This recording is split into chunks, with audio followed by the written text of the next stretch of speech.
नमस्कार दोस्तों, स्वागत है आपके अपने YouTube चैनल संस्कृत अड्डा पर। दोस्तों, आज की जो वीडियो इसमें हम करेंगे यहाँ पर सी टैट और यूपी टैट से संस्कृत के लिए महत्वपूर्ण प्रश्नों को। और यहाँ पर जो ये प्रश्न जो कराए जाएंगे, ये पहले जो एग्ज़ाम हुए हैं इनमें ये क्वेश्चन पूछे जा चुके हैं। तो एग्ज़ाम की दृष्टि से यहाँ पर क्वेश्चन महत्वपूर्ण हैं, क्योंकि एक बार जो क्वेश्चन एग्ज़ाम में आ जाते हैं उसकी दोबारा भी आने की संभावना रहती है। तो इसलिए एग्ज़ाम की दृष्टि से यहाँ पर सभी क्वेश्चन ये महत्वपूर्ण हैं। और अगर आपने हमारी पहले वाली वीडियो नहीं देखी है तो इसे आप आई बटन पर क्लिक करके देख सकते हैं, या फिर हमारे चैनल की जो प्लेलिस्ट है वहाँ पर जाकर अब तक की जितनी भी वीडियो इन सभी को आप देख सकते हैं। और दोस्तों, वीडियो शुरू करने से पहले अगर आपने अब तक हमारे चैनल को सब्सक्राइब नहीं किया तो सब्सक्राइब कर ले और साथ में जो घंटे वाले आइकन है इसे जरूर दबाएं, जिससे जब आपको हमारे आने वाली जो वीडियो है उसकी नोटिफिकेशन मिलती रहेगी। और दोस्तों, वीडियो को लाइक, कमेंट और शेयर जरूर कीजिएगा और हमारे साथ अंत तक बने रहिएगा। तो हमारा जो यहाँ पर पहला क्वेश्चन है, इसमें जब आप फॉर्म फिल करते हैं तो इसमें दो भाग आते हैं। उसमें अगर आपने भाग 2 संस्कृत किया हुआ है तो आपने भाग 2 करना है। अगर भाग 3 किया हुआ है तो तब उसने आपने यहाँ पर भाग 3 करना है संस्कृत में। तो ये आप अपना जो एडमिट कार्ड है उसमें भी आपका लिखा होगा, या फिर जो आपने फॉर्म फिल किया तो उसमें आप देख सकते हैं। तो परीक्षार्थी निम्नलिखित बाकी प्रश्नों का उत्तर केवल तभी दे यदि उसकी भाषा का विकल्प संस्कृत भाग 2 यहाँ पर चुना गया है। और निम्नलिखित पद्य के आधार पर 1 से 5 तक के प्रश्नों के सही विकल्प आपने इसमें से बताने हैं। तो यहाँ पर ये एक पद्यांश दिया गया है। नीर्घशीर विवेके हंस आलस्यम त्वमेव तनुषे चेत विषम अस्मिन् धुनो अन्यः कुलवर्तम पालिष्यति का है। तो यहाँ पर जो हंस जो पक्षी होता है उसके बारे में बातें कही गई है कि हंस जो पक्षी होता है उसके अंदर एक विशेषता होती है कि अगर दूध और पानी दोनों मिक्स इकट्ठा मिला हुआ होता है तो वो उन दोनों को अलग अलग कर सकता है। तो यही इसमें कहा गया है कि हंस, यदि तुम दूध और पानी को अलग अलग करने में आलस्य करोगे तो इस संसार में दूसरा कौन अपने गुण की अपने कुल की मर्यादा का पालन करेगा। कुल वर्तम पालिष्यति का, तो कुल के व्रत का पालना कह कौन करेगा। तो ये बात इसमें कही गई है। अब यहाँ पर जो ये क्षीर शब्द जो आया है इसका अर्थ क्या होता है, या नीर जो शब्द है इसका अर्थ क्या होता है। यहाँ पर जो ये क्षीर जो शब्द आया है इसका मतलब होता है दूध, और नीर का मतलब होता है पानी, जल। हेलो क्वेश्चन है, श्लोक में हंस को किस व्रत का पालन करने की शिक्षा यहाँ पर दी गई है। यहाँ पर जो इसमें शिक्षा जो है यह रहेगी कुल के व्रत का पालन करने की। कुल वर्तम पालिष्यति कह, तो कुल के जो व्रत जो है उसका पालन कौन करेगा, कि तुम्हारे अंदर जो ये विशेषता है। नेक्स्ट है, प्रस्तुत श्लोक में कवि ने किसे संबोधित किया है। हंस, नीर, क्षीर या इनमें से कोई नहीं। तो यहाँ पर जो ये श्लोक जो आया है पद्यांश, ये हंस के लिए आया है। तो हंस जो है उसके अंदर ये गुण होता है दूध और पानी को अलग करने का, तो हंस को यहाँ पर संबोधित किया गया है। नेक्स्ट है, हंस के किस गुण का वर्णन यहाँ पर किया गया है। उसके श्वेत वर्ण का है, सुंदर गति का, मधुर वाणी का, या निरक्षीर विवेक का। तो उसके अंदर विशेषता है कि वो दूध और पानी को अलग अलग कर सकता है। तो यही यहाँ पर विशेषता रहेगी, यही उनके अंदर गुण है। नेक्स्ट जो हमारा क्वेश्चन है, हंस को क्या ना करने का यहाँ पर निर्देश दिया गया है। आलस्य करने का, अभिमान, मोह या क्रोध करने का। तो यह जो यहाँ पर श्लोक जो पद्यांश आया है अपने इसके अनुसार फिल करना है, अपनी तरफ से कुछ भी नहीं मिलाना है। तो हंस को क्या ना करने का निर्देश दिया गया है, तो उसे यहाँ पर आलस्य जो होता है, अड़कस जिसे कह देते हैं आप, ये ना करने के लिए कहा गया है। नेक्स्ट है यहाँ पर, यह भी यहाँ पर पद्यांश है। 6 से 10 तक के प्रश्न का उत्तर आपने इसमें से देना है, इसे पढ़कर। व्यतिष्यति पदार्थानंतर है कापि हेतु न खलु बहिरूप। तो इस प्रकार का यहाँ पर ये जो पद्यांश जो आया है, और इसमें कहा गया है कि पदार्थों को मिलाने वाला कोई आंतरिक कारण ही होता है। निश्चय ही प्रीति बाह्य कारणों पर निर्भर नहीं करती। जैसे कमल है, विकसते ही पतंगस्य उदे पुंडरीकम द्रवति तो हिमांशु उद्गते चंद्रकांत है कि कमल सूर्य के उदय होने पर खिलते हैं और चंद्रकांत मणि ये चंद्रमा के उदय होने पर ही द्रवित होती है। तो इन लाइनों में यही कहा गया है, कमल सूर्य के उदय होने पर खिलते हैं और चंद्रकांत मणि चंद्रमा के उदय होने पर। अब ये जो यहाँ पर पद्यांश जो है इसमें से अपने क्वेश्चन ये छांट कर फिल करने हैं। तो पदार्थों को परस्पर कौन जोड़ता है? यहाँ पर जोड़ेगा ये ऑप्शन सी, कोई अज्ञात आंतरिक कारण। धन से पदार्थ को खरीदा जाता है, विद्या से पदार्थ के विषय में ज्ञान का प्राप्त किया जाता है, जबकि नम्रता एक व्यवहारिक गुण है। तो पदार्थ जो है, पदार्थों को परस्पर कोई अज्ञात आंतरिक कारण ही जोड़ता है। नेक्स्ट है, बाह्य साधनों पर कौन निर्भर नहीं होता है? आभूषण, प्रेम, संपन्नता या भोजन। तो बाह्य साधनों पर यहाँ पर रहेगा ये ऑप्शन बी, प्रेम। तो बाह्य जो साधन होता है इस पर प्रेम निर्भर नहीं करता, क्योंकि वह तो आंतरिक अनुभूति का विषय है। और आभूषण से बाह्य शरीर की सुंदरता बढ़ाई जाती है और संपन्नता भी बाह्य उन्नति है, और भोजन भी बाह्य साधन है। नेक्स्ट है, कमल कब खिलता है? तो आप ये जो इसमें लास्ट वाली जो पंक्ति जो आई थी, द्रवती चाहे हिमांशु उद्गते है चंद्रकांत है, और इससे पहले वाली थी विकसते ही पतंग से उदय पुंडरीकम। तो कमल कब खिलेगा? कमल खिलता है जब सूर्योदय होता है। तो सूर्य उदय होने पर कमल खिलते हैं। नेक्स्ट है, इस श्लोक में किस मणि का उल्लेख है? यहाँ पर मणि कौन सी आई है? स्फटिक मणि, सूर्यकांत, चंद्रकांत मणि या मरकत मणि? इसमें जो यहाँ पर वर्णन हुआ है, ये जो चंद्रकांत जो मणि है इसका वर्णन हुआ है। जब चंद्रमा जो का उदय होता है तो चंद्रकांत जो मणि है ये द्रवित होती है। नेक्स्ट है, चंद्रकांत जो मणि है ये कब पिघलती है? अग्नि के संपर्क से चंद्रोदय होने पर, ग्रीष्म ऋतु या सूर्योदय होने पर। तो चंद्रकांत जो मणि है ये तब पिघलेगी जब चंद्र उदय होगा। यहाँ पर इसे आप आसानी से याद रख सकते हैं, चंद्रकांत और चंद्र उदय।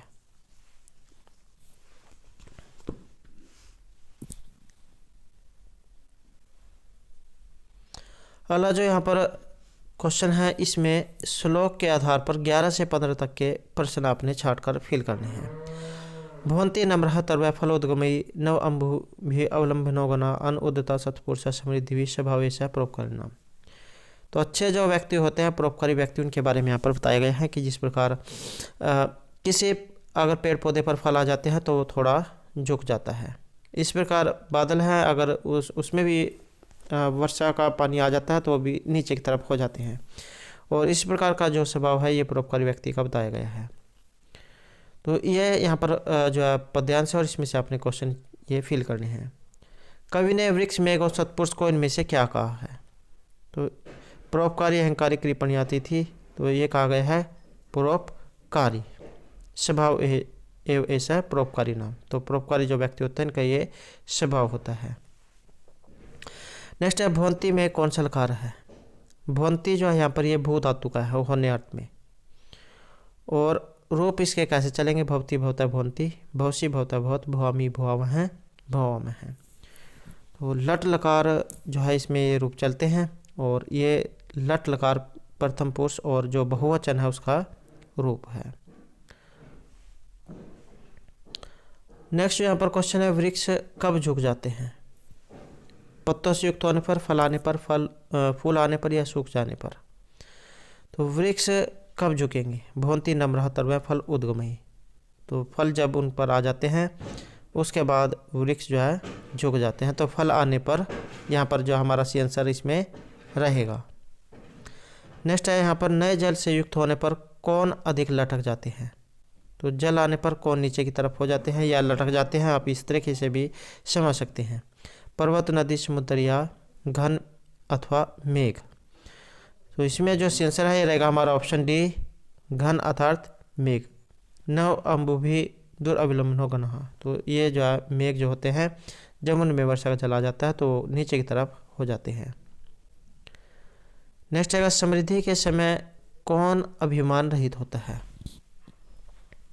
तो समृद्धि के आने पर, या आप यहाँ पर पैसे जो है धन उसे भी समझ सकते हैं, या विद्या।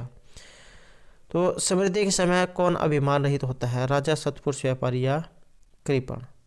तो ये है यहाँ पर सत्पुरुष, अच्छे व्यक्ति। अन्न उदता सत्पुरुष समृद्धि भी। नेक्स्ट यहाँ पर क्वेश्चन है गद्यांश का। तो यहाँ पर यह गद्यांश आया है और इसके आधार पर आपने 16 से 20 तक के प्रश्न जो है इनके उत्तर देने हैं। तो ये यहाँ पर गद्यांश है। पांडवानाम कौरवानाम च युद्धम कुरुक्षेत्रे समृतम अष्टादशभी दिनै च प्रतिफलितम तस्मिन् युद्धे दुर्योधनारण्ये पराजितः निहतः त निज दल बलेन साकम पांडवः च श्रीकृष्ण सायेन विजयशालिन समृता कालांतरेण द्रौपदी सहिता पांडवः अभन्युतन्यम परीक्षितम हस्तिनापुराजे संभिषिच हिमालयम जगमुहु। तो महाभारत जो वहाँ से लिया गया है और युद्ध जो है उसके बारे में बताया गया कौरव पांडवों के। तो इसमें से अब आपने जो है यहाँ पर जो क्वेश्चन जो है ये फिल करने हैं। तो युद्ध में पांडवों की सहायता ये किसने की थी। युद्ध में पांडवों की सहायता भीष्म, द्रोणाचार्य, धृतराष्ट्र या कृष्ण ने। तो युद्ध में जो पांडव जो थे इनकी सहायता ये श्री कृष्ण जो है उन्होंने की थी। आपने यहाँ पर इसमें ये लाइन पढ़ी होगी, पांडवा श्री कृष्ण सायन विजयशाली न समृता। पांडव जो थे ये श्री कृष्ण की सहायता के द्वारा ही विजय को प्राप्त हुए थे। तो श्री कृष्ण जी जो है उन्होंने सहायता की थी। नेक्स्ट है कालांतर में द्रौपदी सहित पांडव कहाँ गए थे। वन, राजभवन, हिमालय या प्रयाग में। तो ये गए थे ऑप्शन सी यहाँ पर हिमालय में। तो युद्ध के बाद पांडवों ने अभिमन्यु के पुत्र परीक्षित को हस्तिनापुर राज्य सौंपकर और द्रौपदी सहित हिमालय पर चले गए थे। अगला क्वेश्चन है पांडवों और कौरवों के मध्य युद्ध हुआ था। तो पांडव और कौरव के मध्य युद्ध कहाँ पर हुआ था। मालवा, विंध्य क्षेत्र, मथुरा या कुरुक्षेत्र में। तो ये हुआ था कुरुक्षेत्र में। पहले ही जो यहाँ पर लाइन आई है पांडवानाम कौरवानाम च युद्धम कुरुक्षेत्रे समृतम। नेक्स्ट है महाभारत का युद्ध कितने दिनों तक चला था। तो महाभारत का युद्ध कितने दिन तक हुआ था। 18, 8, 12 या यहाँ पर ये अलग दे दिया गया है। तो महाभारत का युद्ध यहाँ पर पूछा गया है। तो महाभारत का जो युद्ध है ये 18 दिन तक चला था। अष्टादशभी दिनै प्रतिफलम तस्मिन् युद्धे दुर्योधनारण्ये पराजितः हैं। नेक्स्ट है युद्ध में इनमें से कौन पराजित हुआ था। तो इसमें पराजित कौन था। दुर्योधन, अर्जुन, कृष्ण या युधिष्ठिर। तो इसमें जो पराजित है ये हुए थे दुर्योधन, और पांडव जो यहाँ पर इसमें विजय हुए थे। नेक्स्ट यहाँ पर क्वेश्चन है गद्यांश। यहाँ पर भी जो है गद्यांश आया है और इसमें से आपने 21 से लेकर 25 तक के जो प्रश्न हैं ये फिल करने हैं। तो यहाँ पर ये गद्यांश है। प्रयाग गंगा यमुनयोः संगमे स्थिता अस्ति अत्र ब्रह्मण प्रकृष्ट या प्रयाग कारणात् अस्य प्रयाग नाम अभवत्। प्रयाग नगरम पुराणस्य पवित्रम पुण्यदम मोक्षदम कीर्तितम इदम नगरम भारतवर्षस्य प्रमुख नगरेषु वर्तते। प्रयागस्य अपरम नाम इलाहाबाद इत्यपि वर्तते। ये जो यहाँ पर कई बार ये इसकी संधि विच्छेद आ जाते हैं तो ये भी आपने याद रखना है। इति प्लस अपि इत्यपि, ये कोई यण संधि यहाँ पर हो जाती है इसमें इत्यपि, इति प्लस अपि इत्यपि। इदम कथ्यते यत् प्रयागस्य इलाहाबाद नाम अकबर नाम सम्राट स इलाही धर्म अनुसारेण कृतवान्। प्रयागे उत्तर प्रदेशस्य उच्च न्यायालयोऽपि स्थितः अस्ति। प्रयागः उच्च शिक्षाया प्रधानं केन्द्रम् अस्ति। इदं नगरं स्व ऐतिहासिक महत्वमपि अधिकरोति। तो ये यहाँ पर जो गद्यांश है और इसमें जो ये क्वेश्चन पूछा गया कि गंगा और यमुना का जो संगम है ये कहाँ पर है। तो प्रयाग है गंगा यमुनयोः संगमे स्थित अस्ति। पहली ही जो यहाँ पर लाइन आई है प्रयाग जो है गंगा यमुना का जो संगम है इस पर स्थित है। तो इसमें जो है यहाँ पर आंसर है हमारा ऑप्शन बी ये रहेगा प्रयाग। तो प्रयाग या इलाहाबाद जो है ये गंगा यमुना के संगम पर स्थित है, जबकि कानपुर और हरिद्वार ये गंगा नदी के किनारे पर हैं और नासिक ये गोदावरी नदी के किनारे पर बसा हुआ शहर है। तो इसके साथ साथ एग्जाम में अगर ये भी आ जाता है तो ये भी आपने याद रखना है। नेक्स्ट है यहाँ पर प्रयाग जो शब्द आया है इसका अर्थ जो है यहाँ पर क्या लिया गया है। प्रयाग शब्द का अर्थ क्या है? प्रकृष्ट याग, प्रकृष्ट पूजा, प्रकृष्ट पर्व या प्रकृष्ट दान। तो यहाँ पर जो प्रयाग जो शब्द आया है इसका अर्थ रहेगा प्रकृष्ट याग। प्रकृष्ट याग कारणात् अस्य प्रयाग नाम अभवत्। पृष्ठ याग करने के कारण इसका नाम जो है प्रयाग ये हुआ है। नेक्स्ट है यहाँ पर प्रयाग का दूसरा जो नाम है ये क्या है? देवप्रयाग, इलाहाबाद, उत्तरकाशी या काशी। तो प्रयाग जो है इसका दूसरा नाम है इलाहाबाद। और ये जो यहाँ पर एक लाइन आई है, इदम कथ्यते यत् प्रयागस्य इलाहाबाद नाम अकबर नाम सम्राट सब इलाही धर्म अनुसरण कृतवान। तो ये जो है इसका नाम जो है इलाहाबाद ये अकबर ने अपने सम्राट इलाही धर्म के अनुसार किया था।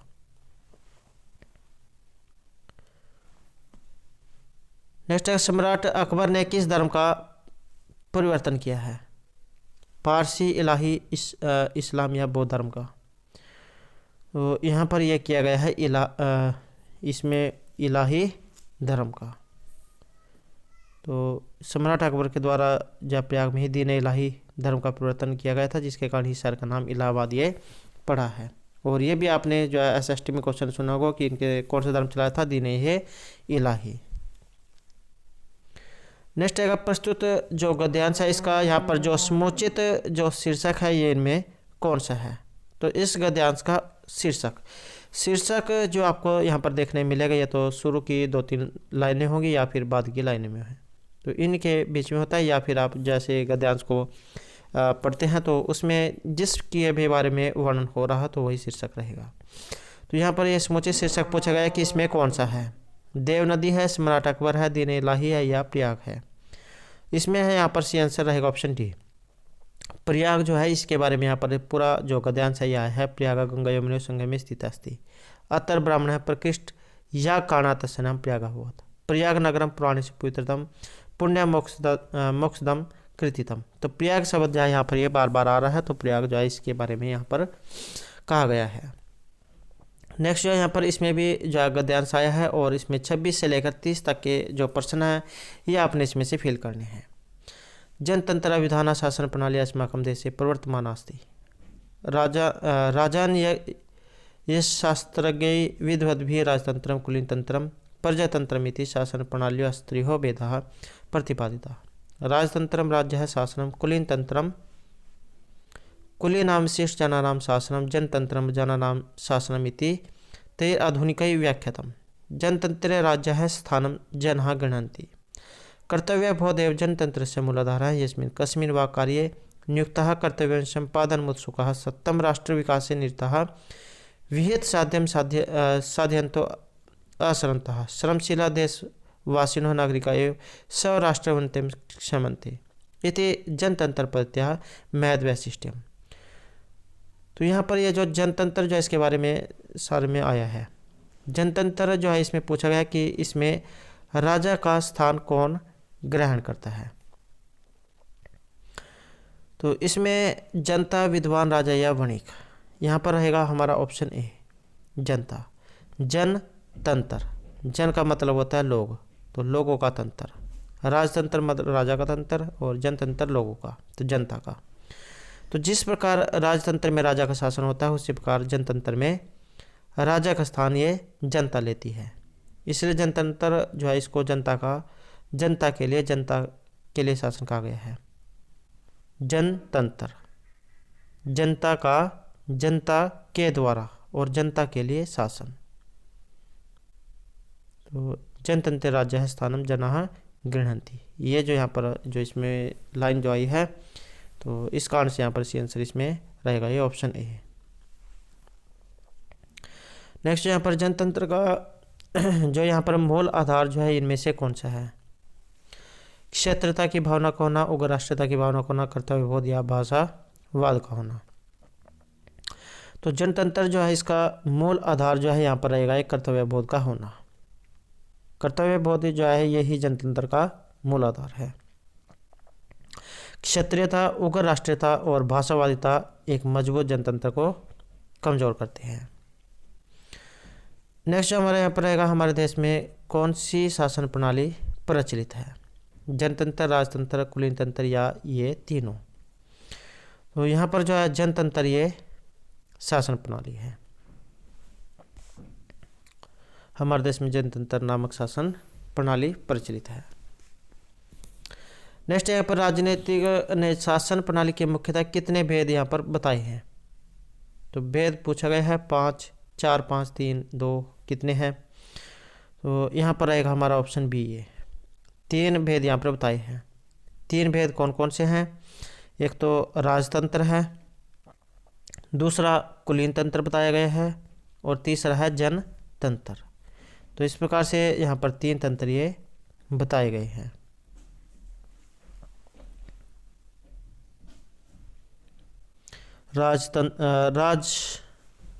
राजन यशाः शस्त्र के विद्वद् भी राजतंत्रम कुलीन तंत्रम प्रजातंत्रम इति शासन प्रणालियों त्रयोः भेदः प्रतिपादिताः। तो ये 3 भेद यहाँ पर इसके बताए गए हैं। नेक्स्ट अगर राजतंत्र जो होता है इसमें किसका शासन होता है? प्रजा, विद्वान, धनिक या राजा का? तो राजतंत्र राजा का तंत्र, इस प्रकार से आप इसे समझ सकते हैं। तो ऑप्शन डी यहाँ पर रहेगा। जनतंत्र जनता का तंत्र। तो ये तो थे यहाँ पर पहले भाग के। जिसने भाग 2 जो है इसमें एग्जाम में सिलेक्ट किया होगा तो उसने भाग 2 करना है, और अगर किसी ने भाग 3 यहाँ पर सिलेक्ट किया होगा तो उसने भाग 3 जो है ये करना है। तो भाग 3 में पहला क्वेश्चन रहेगा दत्तः में कौन सा प्रत्यय है? अब आप इन दोनों में जो मिलान कर सकते हैं कि भाग 2 वाला आपके लिए सही रहता है या 3 वाला। कई बार जो अलग उल्टा भी कर दिया जाता है, भाग 2 मुश्किल बना दिया जाता है, 3 आसान। लेकिन फिर भी आप इसमें ये देख सकते हैं अंतर को। अब दत्तः में कौन सा प्रत्यय है? दा यहाँ पर धातु है, दा धातु और कत इसमें प्रत्यय है, तो दत्तः रूप ये बनेगा। और दा में अगर हम कत्वा को जोड़ दिया जाए तब बनेगा दत्वा। और दा धातु में अगर हम अन्यर प्रत्यय जोड़ दिया जाए तो अन्यर जो है अन्यर का अन्य जो है ये शेष बचता है, और तो दानीय रूप ये बनेगा। और दा में अगर हम यत प्रत्यय जोड़ दें तो इसका बनेगा फिर ये देय, दा धातु और यत प्रत्यय देय। नेक्स्ट जो हमारा यहाँ पर क्वेश्चन है, सह अतर तिष्ठेत रेखांकित शब्द में मूल धातु और जो लकार है कौन सा है? तो धातु और लकार आपने दोनों इसमें बताने हैं। तो यहाँ पर रहेगा ऑप्शन भी ये स्था धातु है जो ठहरने अर्थ में होती है, रुकने अर्थ में, और वेदलिंग लकार में ये रूप यहाँ पर बना है। अगर यहाँ पर लट लकार होता तो बनता तिष्ठति, तिष्ठता, तिष्ठन्ति।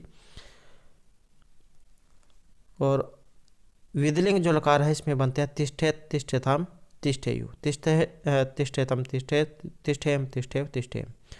तो विदलिंग जो लकार है यहाँ पर ये रहेगा। और लंग लकार में बनता है तिष्ठतु, तिष्ठाम, तिष्ठन्तु। और लंग में सुर में आ जुड़ जाता है, तो आसानी से आप इसको पहचान कर सकते हैं। अतिष्ठत, अतिष्ठताम, अतिष्ठन। नेक्स्ट है यहाँ पर युष्माकम गृहम कुत्तरास्ति। इस वाक्य में जो सर्वनाम है कौन सा है?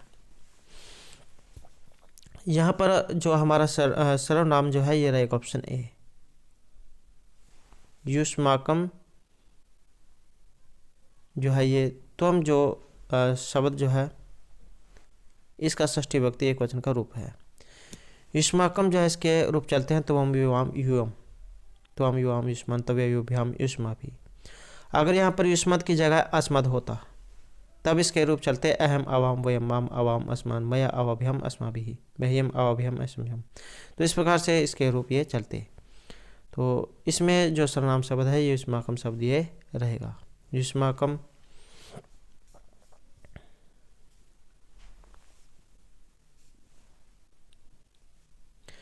नेक्स्ट है यहाँ पर अस धातु, लंग लकार मध्यम पुरुष और द्विवचन का रूप। तो लंग लकार जो है इसमें यहाँ पर पूछा गया है, इसका रहेगा ये ऑप्शन सी, आस्तम।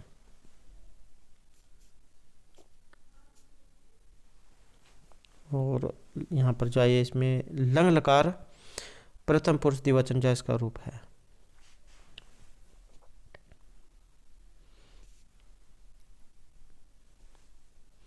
नेक्स्ट है आता है के लिए संस्कृत में क्रिया प्रयोग होगी।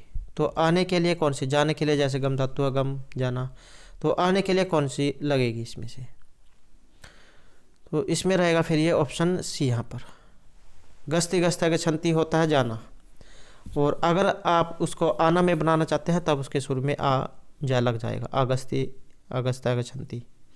तो इस प्रकार से इसके रूप ये बनेंगे। नेक्स्ट है निम्न में से कौन सा पद यहाँ पर अवयव है। तो अव्यय आपने बताना है, अव्यय कौन से होते हैं, अव्यय होते हैं जो किसी विभक्ति लिंग वचन जो है इनके कानून में कोई परिवर्तन नहीं होता है, जैसे हैं वैसे के वैसे वे रहते हैं। तो इस प्रकार का जो यहाँ पर पद आया है ये रहेगा ऑप्शन सी यहाँ पर, यथा। नेक्स्ट है ज्ञातवा में कौन सी धातु है। तो जानना जो धातु है यहाँ पर, इसका अर्थ होता है जानना, और ऑप्शन ए यहाँ पर सी आंसर इसमें रहेगा। अगर एग्जाम में इसमें प्रत्यय कई बार पूछ लिया जाता है उल्टा, जैसे ज्ञा धातु दे दी जाएगी और इसमें पूछ लिया जाएगा कि अगर इसमें कत्वा प्रत्यय लग जाए तो कौन सा रूप ये बनेगा। तो ज्ञा धातु और कत्वा प्रत्यय को जोड़ने में बनेगा यहाँ पर ये ज्ञातवा।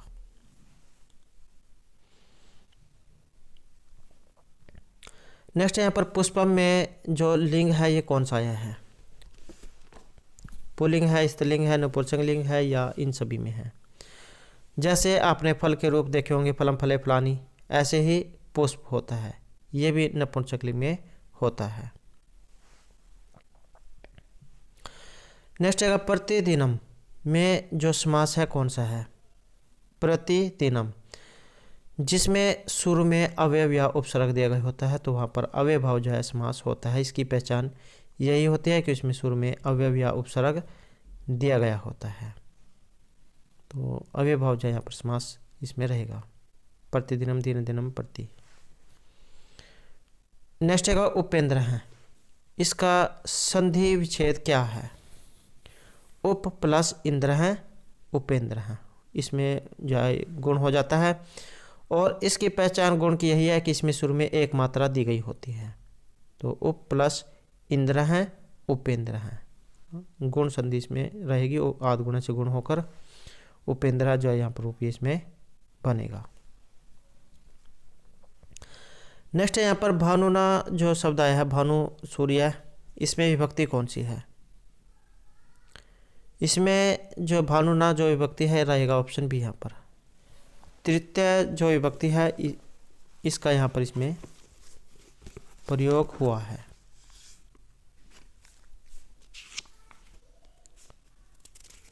और कई बार एग्ज़ाम जो है एग्ज़ाम में इनके पूछ लिया जाता है कि इसके जो रूप हैं ये किस तरह चलेंगे। तो भानु भानु भानु भानुव है, भानुम भानु भानु, ये जो भानु है जो प्रथमा का जो एक वचन है इसमें होता है ये वाला और विसर्ग है, और जो द्विवचन का इसमें जो ना की जो मात्रा ये दूसरे वाली हो जाती है, बड़ी ऊ वाली दीर्घ ऊ वाली। तो ये दोनों आपने याद रखना है। और तृतीय का जो एक वचन इसमें बनेगा भानुना भानुभ्याम भानुभिः, भानुवे भानुभ्याम भानुभ्यः, भानो भानुभ्याम भानुभ्यः, भानुः भानुवो भानुनाम, भानौ भानुवः भानुषु, हे भानौ हे भानुः हे भानुवः। तो भानु जिसके भी यहाँ पर ये उकारांत जो छोटा ऊ जो ऊ है, हर्ष ऊ या आप छोटा ऊ समझ सकते हैं। तो इसके रूप अगर आप गुरु का शब्द रूप याद करते हैं, साधु रिपु भानु शिशु शत्रु पशु शंभु, ऋतु, बंधु, वायु, सिंधु, भिक्षु, विष्णु, प्रभु, जिसमें भी है हर्ष उ या छोटा उ, तो इन सभी के रूप जो है एक समान चलते हैं। तो किसी के भी आप इसमें याद रख सकते हैं और उसे सभी रूप यहाँ पर आपके बन जाएंगे। नेक्स्ट यहाँ पर व्याकरण के त्रिमुनियों में कौन नहीं आते हैं? तो यहाँ पर इसमें पूछा गया है 3 मुनि का। और एक जो यहाँ से ज़्यादातर एग्जाम में जो क्वेश्चन है पूछा जाता है लघुत्रयी और बृहत्त्रयी का। ये भी क्वेश्चन बहुत बार एग्जाम में पूछा जाता है। तो 3 यहाँ पर क्वेश्चन हैं जिनके एग्जाम में आने की पूरी संभावना रहती है। तो पहले इसमें त्रिमुनि वाला देख लेते हैं कि त्रिमुनियों में एक कौन सा यहाँ पर नहीं है। तो ये जो शाक्टायन जो आए हैं यहाँ पर ये इनसे अलग है। और बृहत्त्रयी में आते हैं किरातोर्जुनियम, शिशुपालवधम और नैषधीय चरितम। और अगर एग्जाम में लघुत्रय आ जाए तो इसमें रघुवंश, कुमार संभव और मेघदूत ये काव्य आते हैं। अगला क्वेश्चन है तिष्ठति में धातु कौन सी है? तो तिष्ठति में यहाँ पर स्था धातु होती है ठहरने अर्थ में। और लट लकार जो है इसमें रूप बनता है तिष्ठति। तिष्ठति तिष्ठता है, तिष्ठन्ति, तिष्ठसि तिष्ठता है, तिष्ठत, तिष्ठामि, तिष्ठावह, तिष्ठामः। नेक्स्ट है यहाँ पर सप्तविंशति शब्द का अर्थ क्या है? सप्त का मतलब होता है 7 और विंशति होता है 20। तो 20 और 7 कितने हो जाएंगे? 27। तो यहाँ पर सी आंसर रहेगा ऑप्शन बी। और 17 को क्या लिखा जाता है? सप्त 10। तो ये होता है 17। और यहाँ पर 37 तो इसको लिखा जाएगा सप्त 63। और 47 ये जो यहाँ पर 47 आया 47 तो सप्त 44। 40 को जो है 44 कहा जाता है तो सप्त 44। 30 को कहा जाता है 63 तो सप्त 63। 20 को कहा जाता है विंशति तो ये हो जाएगा सप्तविंशति। और 10 को कहा जाता है 10 तो इसे कहा जाएगा सप्त 10। नेक्स्ट है किम इहि मधुरा नाम मन्नम न आकृति नाम पंक्ति ही उद्धृत है। तो इस प्रकार की जो यहाँ पर पंक्ति आई है ये कहाँ से ली गई है? इसमें आपने जो ये श्लोक सुन रखा होगा, सरसिजम अनुविदम शैवलन अपि रम्यम मलिनम अपि हिमांशु लक्ष्यम लक्ष्मी तनोति इति अधिकम अनुज्ञा वल्कलेन अपि तन्वी किम इहि मधुरा नाम मन्नम न आकृति नाम। शकुंतला जो है उसके बारे में यहाँ पर कहा गया है कि शकुंतला जो है वो जो वल्कल जो वस्त्र उसने धारण किए हुए थे अर्थात पत्तों की छाल आप कह सकते हैं, तो उसमें भी जो है बहुत सुंदर वो लग रही थी। तो यही बात यहाँ पर कही गई है कि अगर सुंदर जो वस्तु होती है उसे कहीं पर भी आप उसे रख दो तो वहाँ पर भी जाओ अपनी शोभा को बिखेर देती है। तो कहाँ से ये लिया गया है? अभिज्ञान शकुंतलम जहाँ वहाँ से ये ली गई है। और अभिज्ञान शकुंतलम जो महर्षि जो कालिदास है उनके द्वारा रचित है। 7 अंक है। और चौथा जो अंक है इसमें महत्वपूर्ण माना गया है क्योंकि इसमें शकुंतला जो इनकी विदाई दिखाई गई है और उसके अंतर्गत 4 श्लोक जो महत्वपूर्ण माने गए हैं। तो ये आपने इतनी सी बात जरूर याद रखनी है। और ये जो शूद्रक के द्वारा रचित है मृच्छकटिक, शकुंतला दत्तम झाई भास के द्वारा रचित है और विशाखा दत्त का है मुद्रा राक्षस। अगला क्वेश्चन है भीतर अर्थनाम भय हेतु सूत्र का प्रयोग किया जाता है। ये जो भय और रक्षा करने वाली जो धातु होती है इसमें इसका प्रयोग होता है इस सूत्र का। और पंचमी जो यहाँ पर विभक्ति है इसका प्रयोग इसमें होता है। अपदान कारक पंचमी विभक्ति। चौरात विभेति भेद अर्थनाम भय हेतु भय रक्षा वाली जो होगी तो उसमें जो पंचमी विभक्ति है उसका प्रयोग होता है। नेक्स्ट जो यहाँ पर क्वेश्चन है निम्नलिखित में से किसकी वृद्धि संज्ञा नहीं होती है? तो यहाँ पर एक की वृद्धि संज्ञा नहीं है। तो ये जो ओ जो आया है इसकी वृद्धि संज्ञा इनमें नहीं है। और कई बार एग्जाम में वृद्धि संज्ञा करने वाला सूत्र पूछा जाता है। तो वृद्धि रादेच एक सूत्र है, इसके द्वारा वृद्धि संज्ञा होगी। और वृद्धि रेचि से वृद्धि, आद गुण से गुण और तो ये आपने इसमें जो है जरूर याद रखने हैं। और अगर गुण संज्ञा कहा जाए, अध्ययन गुण है से गुण संज्ञा, आद गुण है से गुण, वृद्धि राधेच से वृद्धि संज्ञा और वृद्धि रेचि से वृद्धि। नेक्स्ट यहाँ पर अकर्मक और सकर्मक का संबंध है। अकर्मक जिसमें कर्म नहीं होता, सकर्मक जिसमें कर्म होता है। तो इसका जो संबंध है ये क्रिया से यहाँ पर रहेगा।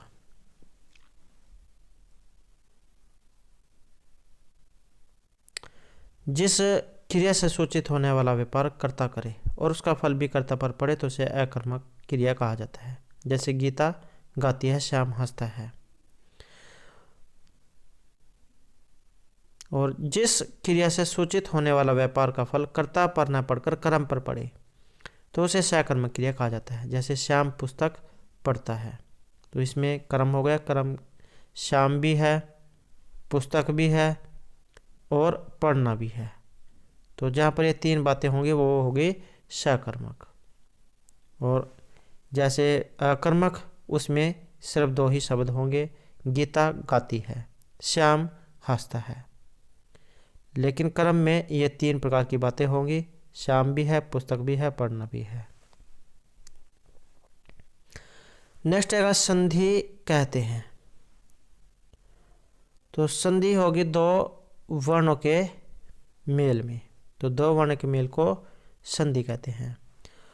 जबकि समास में दो या दो से अधिक पदों का मेल होता है। एग्जाम में इस प्रकार की जो व्याख्या ये जरूर पूछ जाती है। समास में दो या दो से अधिक पदों का मेल होगा और संधि के लिए दोनों वर्ण एक दूसरे के पास पास सटे हुए होने चाहिए। और दूरवर्ती शब्दों में संधि नहीं हो सकती। वर्णों की समीप स्थिति को संहिता कहा गया है।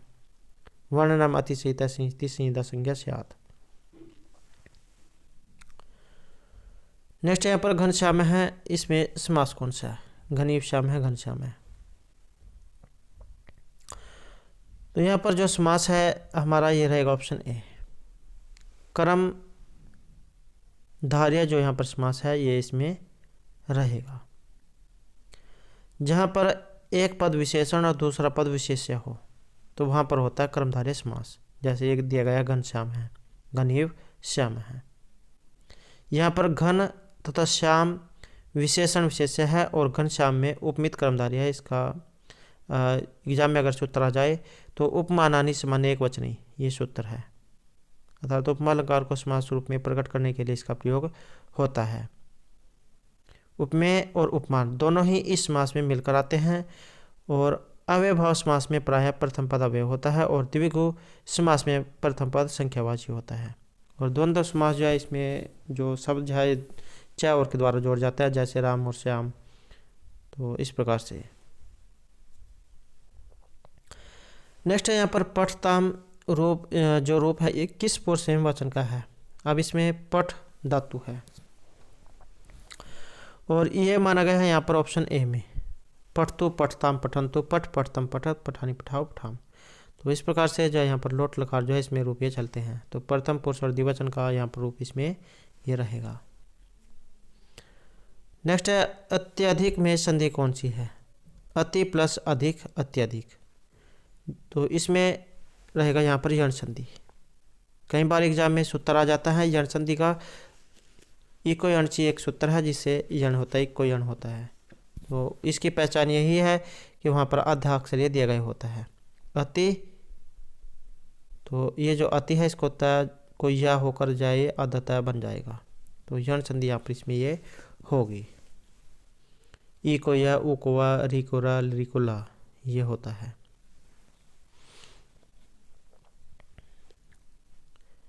नेक्स्ट है यहाँ पर री वर्ण का जो उच्चारण स्थान कौन सा है? तो इसमें आपने जो है सूत्र सुना होगा, री टूर्सा नाम मूर्धा, री और ट्वरक, र और ये मूर्धन्य श। तो इनका स्थान क्या होता है? इनका स्थान होता है ऑप्शन बी यहाँ पर मूर्धा। अ को ह विसर्जन नाम कंठ है और उपपद्यमान नाम औष्ठव, लृ तुलसा नाम दंता। तो ये जो है उच्चारण स्थान भी हमारे द्वारा जो है पहले करवाए गए हैं और अगर आपने वो वाली वीडियो नहीं देखी है तो आप हमारे चैनल की जो प्लेलिस्ट है वहाँ पर जाकर देख सकते हैं। इनके जो क्वेश्चन भी कराए गए हैं और इनके उच्चारण स्थान भी उनमें करवाए गए हैं। नेक्स्ट आएगा यहाँ पर संस्कृत में जो धातु रूप है ये किसे कहा जाता है। तो यहाँ पर रहेगा हमारा ये ऑप्शन सी, क्रियापद को। तो संस्कृत में संज्ञा और सर्वनाम पदों को जो यहाँ पर शब्द रूप कहा गया है, जबकि क्रियापद धातु रूप कहलाता है। नेक्स्ट है यहाँ पर नैनम छिदंती शास्त्राणि न दहतिम पावकः न च एनम कलंदंतापो न शोचति मारुतः। तो इस प्रकार का जो यहाँ पर ये जो पद्यांश जो है आया है, गीता जो है इसमें वहाँ से लिया गया है। और जो श्री कृष्ण जो है यहाँ पर ये अर्जुन को गीता का उपदेश इसमें दे रहे हैं। तो आत्मा जो आत्मा के बारे में बताया गया है कि इसे कोई अस्त्र नहीं काट सकता, आग इसे जला नहीं सकती, और पानी से जो गिला नहीं कर सकता, हवा से सुखा नहीं सकती। तो इस प्रकार के जो है यहाँ पर इसमें ये जो है गीता का उपदेश जो यहाँ पर अर्जुन को इस दिया गया है। तो आत्मा के बारे में यहाँ पर बताया गया है। और प्रस्तुत श्लोक किस ग्रंथ से ये लिया गया है। तो इसका जो संबंध है ये रहेगा ऑप्शन ए से, श्रीमद् भागवत गीता से। और दूसरा जो अध्याय है वहाँ से ये लिया गया है।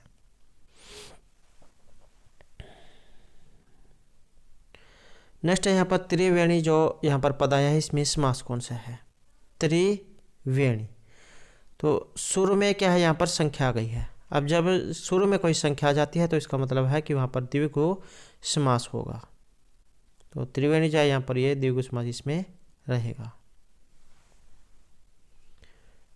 नेक्स्ट यहाँ पर अभुवन में जो लकार है कौन सा है। तो भू यहाँ पर धातु है वन अर्थ में, और जिसमें शुरू में अ लग जाता है तो इसका मतलब हो जाता है कि वहाँ पर जो लंग लकार है उसका प्रयोग हुआ है। तो अभवत अभवताम अभुवन, भू धातु है और लंग लकार प्रथम पुरुष और बहुवचन का रूप ये रहेगा। अभवत अभवताम अभुवन, अभव अभवतम अभवत, अभवम अभवा अभवम। और एक एग्जाम में क्या पूछा जाता है, प्रथमा का एक वचन और मध्यम का एक वचन, ये दोनों सेम है, लेकिन इनमें सिर्फ कितना अंतर है, इसमें हलंत, प्रथमा के एक वचन में हलंत होता है, इसमें हलंत नहीं होता। मध्यम के बहुवचन में बनते रूप सेम है लेकिन हलंत नहीं होता है, तो ये आपने याद रखने हैं। नेक्स्ट आएगा यहाँ पर हसत रूप है। तो हसत जो रूप इसमें कौन सा है, हस धातु हो गई, और किस रूप में ये बनेगा, और ये रहेगा लट लकार में। हस्ती हस्ता हसंती, हस्य हस्ता है हसत, हसामी हसावा हसमा हसामा है। तो मध्यम जो है मध्यम पुरुष से ये लिया गया है। हस्य हस्ता है हसत, मध्यम पुरुष और बहुवचन का। नेक्स्ट यहाँ पर महेश्वर सूत्रों की जो संख्या है कितनी है। भगवान जो शिव ने जब डमरू जब बजाया था तो उससे अलग अलग ये शब्द निकले थे। महेश्वर सूत्र आप ये निकाल सकते हैं। तो इनकी जो यहाँ पर संख्या थी ये मानी गई थी 14। अयुण रेलरिक एवं एओ छैवरट लण यमगणम झभ्या गड़गस जब गड़दस खप छटट चढ़तव कप्या सस्सर और हाल। तो इस प्रकार से इनकी 14 संख्या जो है 14 है। और अगर एग्जाम में प्रत्याहार आ जाए तो इनकी संख्या है 44। और जो आचार्य जो वरदराज हैं इनके द्वारा संख्या मानी गई है 42।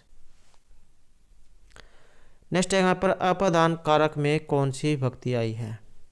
अपदान जो कारक होता है इसमें पंचमी जो विभक्ति है उसका प्रयोग किया जाता है। दुर्म अपाय अपदानम, पंचमी विभक्ति यहाँ पर इसमें रहेगी। तो दोस्तों ये थे हमारे आज के यहाँ पर सीटैट और यूपीटैट के लिए कुछ महत्वपूर्ण प्रश्न जो आपके आगे आने वाले एग्जाम के लिए महत्वपूर्ण आएंगे। और दोस्तों अगर आपने अभी तक हमारे चैनल को सब्सक्राइब नहीं किया तो सब्सक्राइब कर लें। और हमारे साथ अंत बनाने के लिए धन्यवाद।